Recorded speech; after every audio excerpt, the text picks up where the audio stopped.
Hey everybody, Hobbs here with Hobbs Tech TV, and I'm out here today on this very cold Midwestern morning. I hope you all had a wonderful and lovely Thanksgiving weekend. Today I'm going to be reviewing something that I've been looking to get my hands on ever since they came out.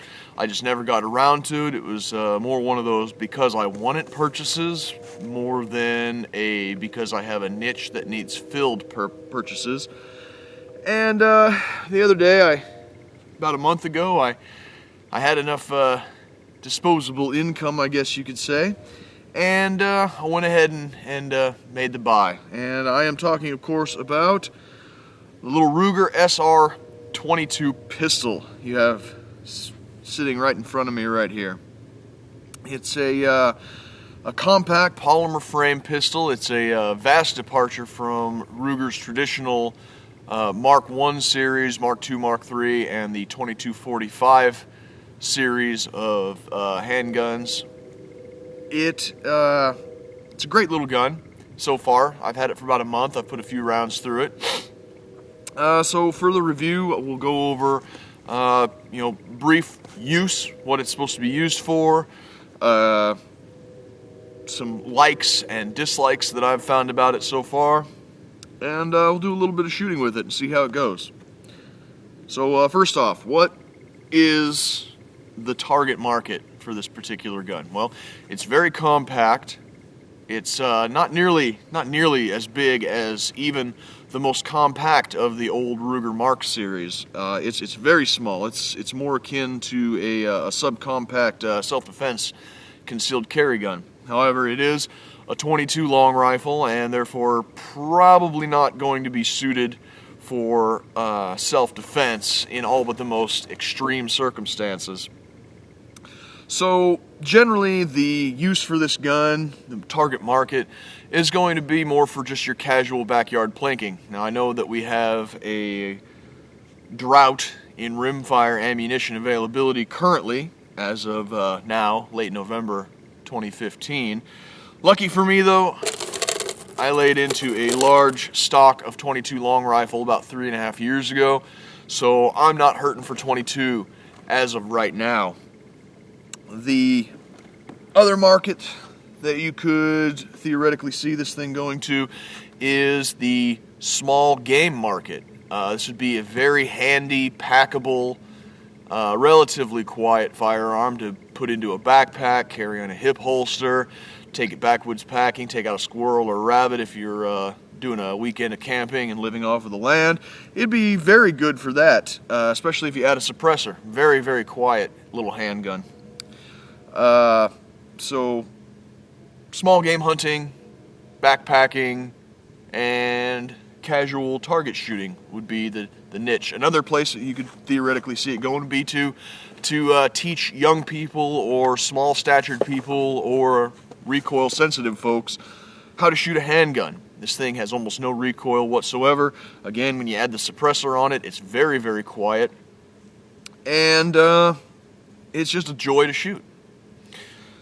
So with that being said, we'll go into some of the things that I do like about the SR22. First off is the ergonomics on this thing are absolutely phenomenal. Even with my average to large average sized hands, it really just feels like it belongs when you take up a good solid grip on it.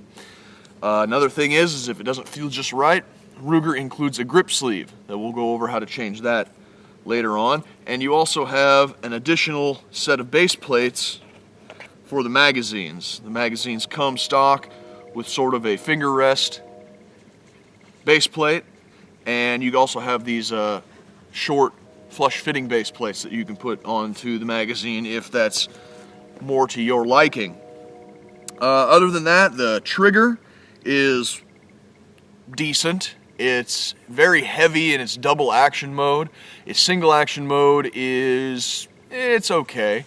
Reset on it is a little bit longer than I prefer, but it is just a casual informal plinking gun. It's not necessarily a bullseye ringing target pistol by any stretch of the imagination. The magazine release is on both sides. It's an ambi magazine release. Push button. Magazines fall out, actually get kind of thrown out of the gun. And the safety is also ambidextrous. It's on both sides as well, and it's clearly marked with a very large red patch underneath. It's on fire right now. The only thing that's not on the opposite side is the slide stop for some strange reason. I think that's a bit of a shortcoming, but we'll get to its shortcomings here in a little bit. Other things that I do like about it, the sights are adjustable. The rear sight is both adjustable for elevation and for windage, and if you're one of those weird people that really likes to have their rear sight completely blacked out, the blade, which is a 3 white dot arrangement, you can take the rear blade out and simply flip it around to go all blacked out. That is not my cup of tea, although some people do prefer a blacked out rear sight. I don't know why. It makes it harder to see for me, but that's just my personal opinion. Other things that I like about it, it is equipped with a dust cover rail, 1913, with 3 different rail positions. So you can put a laser or light laser combo.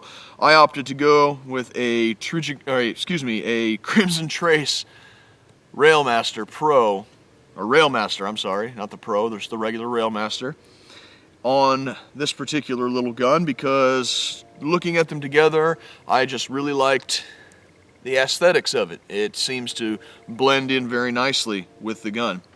Another thing that I like is, in addition to having the changeable grip sleeve, the extra base plates, 2 magazines, adjustable sights, and everything like that, Ruger does include, as part of the package, if I can get the suppressor off, there we go, Ruger does include in the box, and this is cool, it includes a threaded muzzle adapter for your standard one half to 28 TPI, and it doesn't come on the gun from the factory. You get included this little wrench, and then you've got this little thread protector that slips over it. You remove the muzzle adapter, you put the thread protector on, and then you've got just a plain blank barrel, and if you want to put a suppressor on it, you simply take your little wrench, take off the thread protector, put on your threaded muzzle, and there you go. You've got a threaded muzzle ready to accept a suppressor. Now, there is no thread protector for the adapter included in the box, so if you are just planning on running it without a suppressor, it would probably be wise to go back to just your threaded collar thread protector rather than leaving your thread protector or leaving your threaded muzzle on. But if you're planning on running a suppressor, it's very secure. You just saw me struggle a little bit to get my suppressor off. Of course, I kind of hossed it down with some monkey strength earlier, but you screw it on, and it isn't like a typical suppressor on a centerfire handgun. There's very little recoil. The muzzle's not jumping up and down with a tilting barrel or anything like that. So it's very unlikely that the suppressor is going to come loose and hit you with a baffle strike. So those are some of the things that I really like. Oh, and another thing is that when the hammer is back and the safety is put to the off position, it does act as a safety cocker. So that's always a plus. So you don't have to manually lower the hammer down. Okay, so those are some things that I do like about the SR22. Some things that I'm not too keen on, and there's not very many of them, but there are a couple of things. First off, the sights, while they are good sights and they are adjustable, that is one of the pluses I said about them, they are made out of plastic. And while Glock's polymer sights have been, chugging on and keeping on for a very long time, having something as intricate as an adjustable sight made out of polymer, to me, it's just kind of, it doesn't give me the warm and fuzzy. Now, this isn't a hard use gun, and it's liable not to be coming up as a problem. It's just something that kind of makes me go, yeah, probably could have done that better. But it is a fairly inexpensive handgun, and like I said, it's not a hard use gun, so you're probably going to end up trying to cut costs any way you can, and it's completely understandable that they went that way. They are completely serviceable. It's just something that I think probably could do for an aftermarket job. Another thing that I'm not too keen on is the safety itself. It is ambidextrous, it's very positive, it does have the decocker, but it is backwards to those of us who are familiar with most other handguns. In most other handguns, down is fire, up is safe, and you use the safety as sort of a thumb rest to put your thumb on to control recoil. It's just something that people who have grown up on 1911s and other similar guns with a similar safety mechanism are used to. The SR22, on the other hand, is backwards. Up is fire, and down is safe. So you have to be cognizant not to put too much downward pressure on your safety lever while you're shooting, otherwise you're going to decock the gun and put it into safe, and your next trigger pull is going to do nothing to it at all. Let's see, some other things that I'm not too keen on is the fact that it does have a magazine disconnect safety. Now, I don't know how you guys feel about that. I think that it is a superfluous, lawyer-pleasing safety mechanism that is completely unnecessary, and it's just one of those cover-your-ass type of things that gun companies have been putting into their guns to please people who don't know anything about guns. Now, ostensibly, they say that it's to, you know, if you're fighting with somebody over your gun, you can drop your magazine real quick, and that way, if, you know, the bad guy gets hold of your gun, he'll point it at you and pull the trigger, and nothing will happen.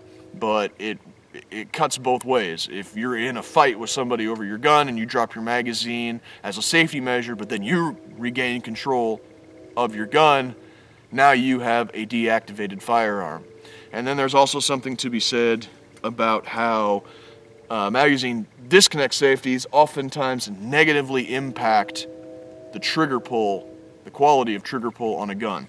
Now, I don't exactly know how the magazine disconnect safety in this one works, so I don't know if it's putting undue pressure on the trigger mechanism or the trigger bar or anything like that.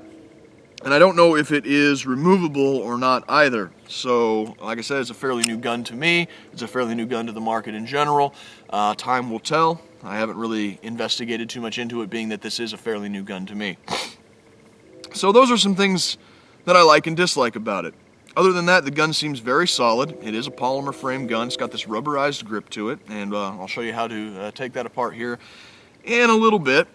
But yeah, the gun so far seems to be highly accurate at the ranges that I've used it, and just a pleasure to shoot. Low recoil, low report with the suppressor attached to it.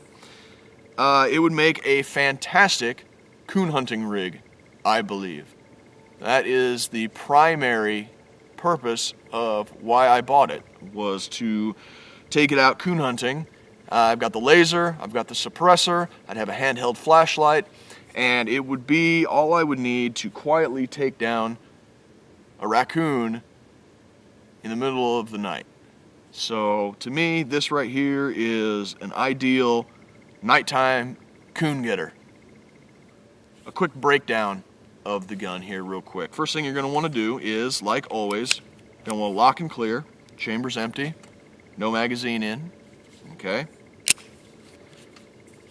And you're going, if you have your suppressor attached, like I just put it back on, you're going to want to take it off, and you're going to want to lock the gun open, and you're going to want to get your wrench, because the shoulder on the back of the threaded muzzle adapter is larger than the diameter of the opening in the slide.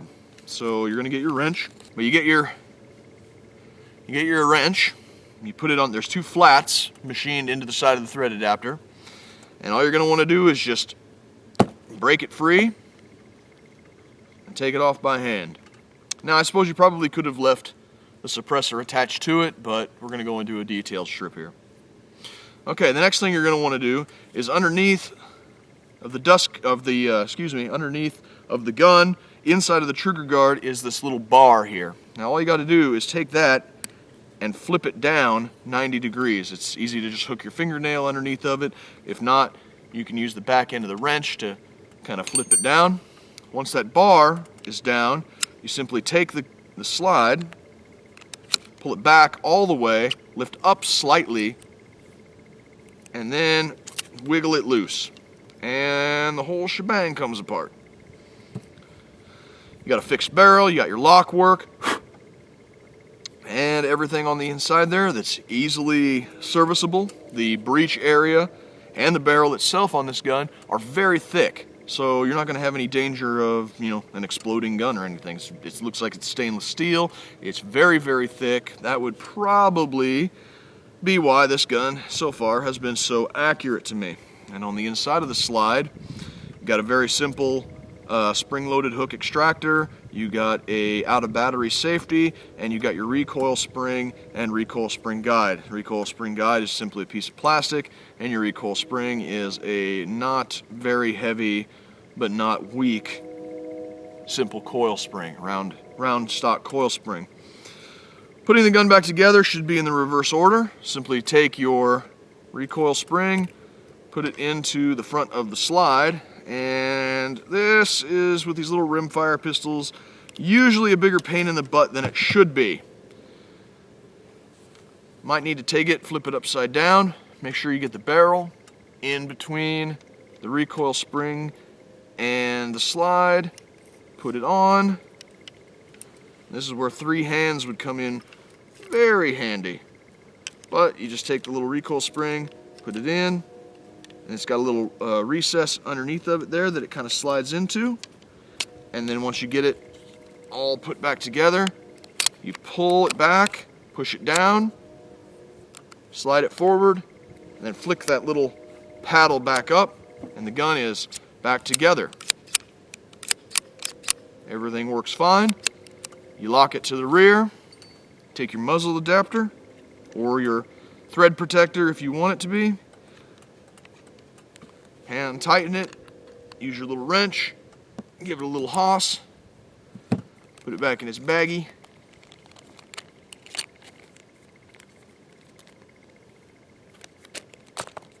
and then you can take your can, put a little bit of monkey strength to it, and now the gun is back together and everything's ready to go. Let's get to shooting. Okay, now I'm standing right next to the camera. I'm going to show you just how quiet the Yankee Hill suppressor is on this steel target.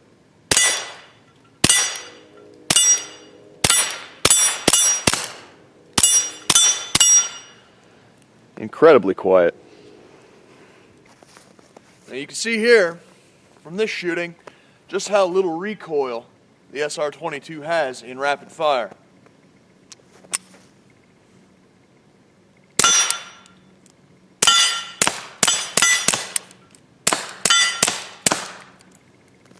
Very little recoil, very controllable.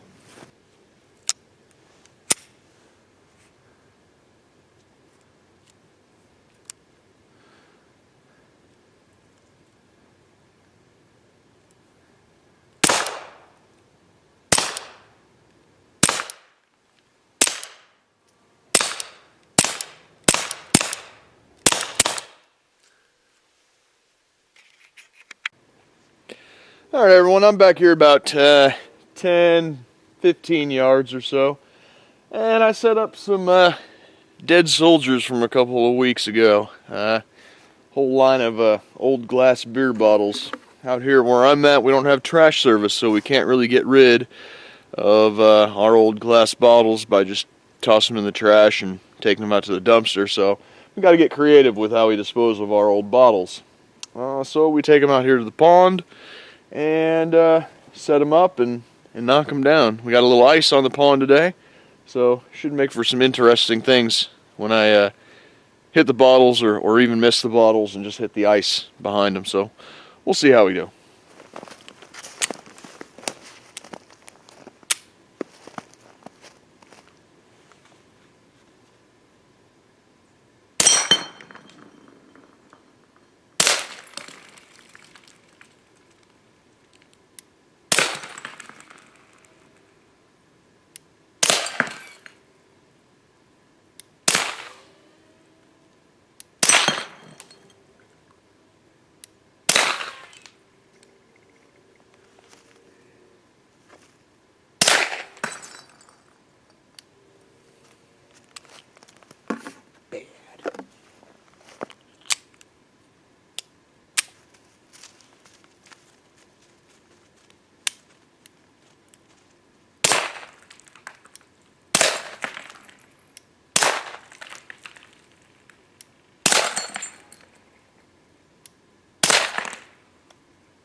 This is incredibly fun.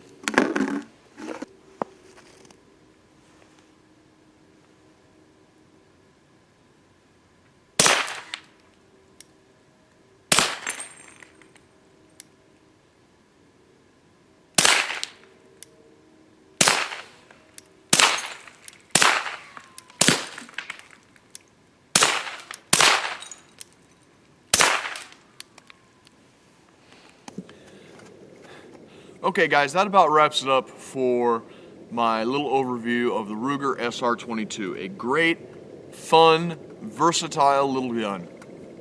One of the things that I forgot to mention earlier was the fact that the small tab on the side of the magazines that you use to pull the follower down in order to make loading a little bit easier is actually reversible. All you got to do is you can take the little chamber flag that comes with the gun, simply depress the button in the center of the magazine base plate, and be very careful that you don't shoot the magazine base plate lock off into somewhere you can't get it. Okay, it comes out like so, under spring tension. And then all you got to do is take your magazine follower, push it down with the little nub, and then you can push out from the other side. And then you can simply flip the magazine over, insert it from the other side, push it back up, take your spring and base plate lock, put it into the front, because the spring only rides on the front, you put it into the front of the magazine, compress it down, take your base plate of choice, put it in, and it should, after you get everything lined up, might have to use the tool, should lock in place. Well, if you enjoyed what you saw today, like and subscribe and share it with all of your friends. I'm sure to be back with more reviews of things that I find interesting and manage to pick up. Hobbs for Hobbs Tech TV, signing out.